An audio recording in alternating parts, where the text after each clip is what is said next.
రాష్ట్రంలో చంద్రబాబు సర్కార్ అన్నింటా ఘోర వైఫల్యం చెందిందని, యథేచ్ఛగా రెడ్ బుక్ రాజ్యాంగం అమలవుతుందని, అంతులేని అవినీతి జరుగుతుందని, వీటన్నిటినీ ప్రజల్లోకి బలంగా తీసుకెళ్లాలని వైఎస్ఆర్సీపీ అధ్యక్షుడు, మాజీ ముఖ్యమంత్రి వైఎస్ జగన్మోహన్ రెడ్డి పార్టీ జిల్లాల అధ్యక్షులకు పిలుపునిచ్చారు. చంద్రబాబు చేస్తున్న విధ్వంసం అంతా ఇంతా కాదని మండిపడ్డారు. విద్య, వైద్య, వ్యవసాయం ఇలా అన్ని రంగాల్లో విధ్వంసమే కొనసాగుతుందంటున్నారు. మంగళవారం తాడేపల్లిలోని వైఎస్ఆర్సీపీ కేంద్ర కార్యాలయంలో పార్టీ జిల్లా అధ్యక్షులతో వైఎస్ జగన్ సమావేశమయ్యారు. రాష్ట్రంలో నెలకొన్న పరిస్థితులు, జరుగుతున్న పరిణామాలపై చర్చించారు. ప్రజల పక్షాన గట్టిగా పోరాడుతూ పార్టీని మరింత బలోపేతం చేయడానికి తీసుకోవాల్సిన చర్యలపై జిల్లా అధ్యక్షులకు వైఎస్ జగన్ దిశానిర్దేశం చేశారు. ఈ సమయంలో పార్టీ జిల్లాల అధ్యక్షులతో పాటు రీజనల్ కోఆర్డినేటర్లు, ఎంపీలు, ముఖ్య నేతలు పాల్గొన్నారు. ఈ సందర్భంగా వైఎస్ జగన్ ఏమన్నారంటే, చంద్రబాబు ప్రభుత్వం చేస్తున్న విధ్వంసాల వల్ల కష్టాల్లో కూరుకుపోయిన ప్రజలకు అండగా నిలబడాలి. ఆ కార్యక్రమాలు రాష్ట్ర స్థాయి దృష్టిని ఆకర్షిస్తాయి. వాటి ద్వారా మీ పనితీరు కూడా బయటపడుతుంది. ఈ ప్రక్రియలో పార్టీ జిల్లా అధ్యక్షులది చాలా కీలక బాధ్యత. సమావేశంలో గొంతులేని వారికి బాసట నిలిచేది ఎప్పుడైనా మనమే. ప్రతి సమస్యలోనూ మనం బాధితులకు తోడుగా ఉంటాం. తొలి నుంచి అలా నిలుస్తుంది, ఆ పని చేస్తుంది ఒక వైఎస్ఆర్సీపీనే. మే నెలాఖరులోపు పార్టీ మండల కమిటీలు ఏర్పాటు కావాలి. జూన్, జూలైలో గ్రామస్థాయి, మున్సిపాలిటీల్లో డివిజన్ కమిటీలను పూర్తి చేయాలి. ఆగస్టు, సెప్టెంబర్, అక్టోబర్లో బూత్ కమిటీలన్నీ ఏర్పాటు అవ్వాలి. ఇదే లక్ష్యంగా మీరంతా పనిచేయాలి. అలాగే పార్టీని జిల్లా స్థాయి నుంచి గ్రామ స్థాయి వరకు మరింత బలంగా తీసుకెళ్లే బాధ్యత కూడా మీపై ఉంది. ఆ దిశలో పార్టీ వ్యవస్థీకృతంగా ముందుకు సాగాలి. పార్టీలో జిల్లా అధ్యక్షుల పాత్ర చాలా కీలకం. గ్రామస్థాయి బూత్ కమిటీలు, గ్రామ కమిటీలు ఏర్పాటు అనేది అత్యంత కీలక విధుల్లో ఒకటి.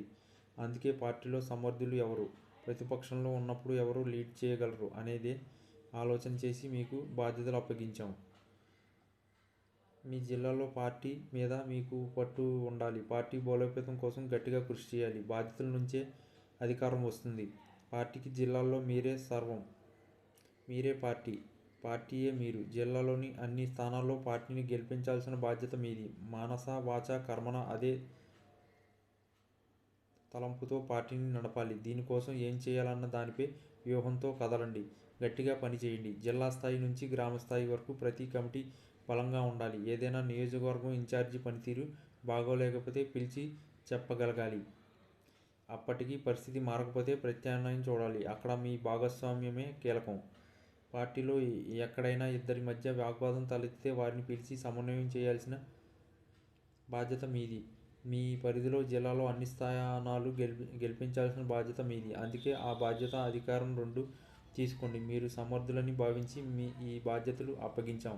అసెంబ్లీ నియోజకవర్గాల్లో సమన్వయం చేయడం, జిల్లా స్థాయి నుంచి గ్రామ స్థాయి వరకు కమిటీల నిర్మాణం మీ ప్రధాన బాధ్యత. అలాగే ప్రజా సంబంధిత అంశాల్లో చురుకుగా ఉండాలి. ప్రతిపక్షంలో ఉన్నప్పుడే మనం నాయకత్వ ప్రతిభ బయటపడుతుంది. భారీ లక్ష్యం ఉన్నప్పుడే బ్యాట్స్మెన్ ప్రతిభ బయటపడుతుంది. అప్పుడే ఆ బ్యాట్స్మెన్ ప్రజలకు ఇష్టుడు అవుతాడు. ఇది కూడా అంతే. ప్రతిపక్షంలో ఉన్నప్పుడు మనం చేసే పనుల వల్ల ఎలివేట్ అవుతాం. తద్వారా ప్రజల దగ్గర పార్టీలోనూ గౌరవం పెరుగుతుంది, ఇమేజీ కూడా పెరుగుతుంది. మనం పనితీరు వల్లే మన్ననలు పొందగలుగుతాం. అందరూ ధోనీలా తయారు కావాలి. జిల్లాలో ఏం జరిగినా మీరు ప్రజల తరపున నిలబడాలి. చురుగ్గా కార్యక్రమాలు చేయాలి. ప్రజా వ్యతిరేక అంశాల మీద గట్టిగా పోరాటం చేయాలి. లేదంటే పార్టీ పరంగా మనం అవకాశాలను కోల్పోయినట్లే. బాధితులకు మనం ఎప్పుడూ అండగా ఉండాలి. మనమంతా రాజకీయ నాయకులం. మనం జీవితాలను రాజకీయాల కోసం కేటాయించామనే విషయం మర్చిపోవద్దు. ఎట్టి పరిస్థితుల్లోనూ వెనకడుగు వేయకూడదు. ప్రతిపక్షంలో మనము వచ్చిన అవకాశాలు వదిలిపెట్టకూడదు. జిల్లా స్థాయిలో ప్రజా సంబంధిత అంశాలను మీరు బాగా వెలుగులోకి తీసుకోవాలనే ప్రజలను మరింత దగ్గరవుతాం. మనం అధికారంలోకి వస్తేనే ప్రజలను మరింత మంచి చేయగలం. ప్రజలకు మరింత మంచి చేయాలన్న తాపత్రయం ఉంది కాబట్టే రాజకీయాలు చేస్తున్నాం. నాన్నగారు చనిపోయిన తర్వాత ప్రతి ఇంట్లో నా ఫోటో ఉండాలనుకున్నాను కాబట్టే నేను రాజకీయాలు చేస్తున్నాను. అలాగే ప్రతి జిల్లాలో మీ సేవల గురించి మాట్లాడుకోవాలి. సాధారణంగా 2-3 ఏళ్లయితే కానీ ప్రభుత్వం వ్యతిరేకత బయటకు కనిపించదు. కానీ ఏడాదిలోపే ఈ ప్రభుత్వం మీద వ్యతిరేకత తీవ్రత ఉంది. తీవ్రంగా ఉంది. అందుకే యుద్ధ ప్రాతిపదికన కమిటీల నిర్మాణం పూర్తి చేయాలి. దీని తర్వాత పార్టీ పరంగా మీకు నాకు పూర్తి స్థాయిలో పని ఉంటుంది. అందరం కలిసికట్టుగా పార్టీ కార్యక్రమాలను బలంగా ముందుకు తీసుకెళ్లాలి. అందుకే పార్టీ పరంగా నిర్మాణాన్ని వీలైనంత త్వరగా పూర్తి చేయాలి. ఈ ప్రక్రియలో గ్రామస్థాయిలో కూడా కమిటీలు, బూత్ కమిటీలు ఏర్పాటైతేనే మనం పూర్తిస్థాయి సన్నద్ధాలతో ఉన్నట్లు అవుతుంది. ప్రతి జిల్లాలో బలంగా పార్టీ నిర్మాణం ద్వారా దాదాపు 12,000 మంది మన పార్టీ కార్యక్రమాల కోసం మీకు అందుబాటులో ఉంటారు. అలాగే ప్రతి నియోజకవర్గంలో కూడా దాదాపు 1,500 మంది అందుబాటులో ఉంటారు. చంద్రబాబు ప్రభుత్వం పూర్తిగా విఫలమైంది. రాష్ట్రంలో ఆయన చేస్తున్న విధ్వంసం అంతా ఇంతా కాదు. విద్య, వైద్య, వ్యవసాయం ఇలా అన్ని రంగాల్లోనూ విధ్వంసమే కొనసాగుతుంది. ఈ పరిస్థితుల్లో మీ జిల్లాలో పార్టీ ఓనర్షిప్ మీదే. ప్రజా సంబంధిత అంశాల్లో మరింత చొరవ చూపాలి. ఒకరి ఆదేశాల కోసం ఎదురు చూడకూడదు. మీరుగా స్వచ్ఛందంగా కదలాలి. నియోజకవర్గం ఇన్ఛార్జిని స్వయంగా కలవాలి. వారితో కలిసి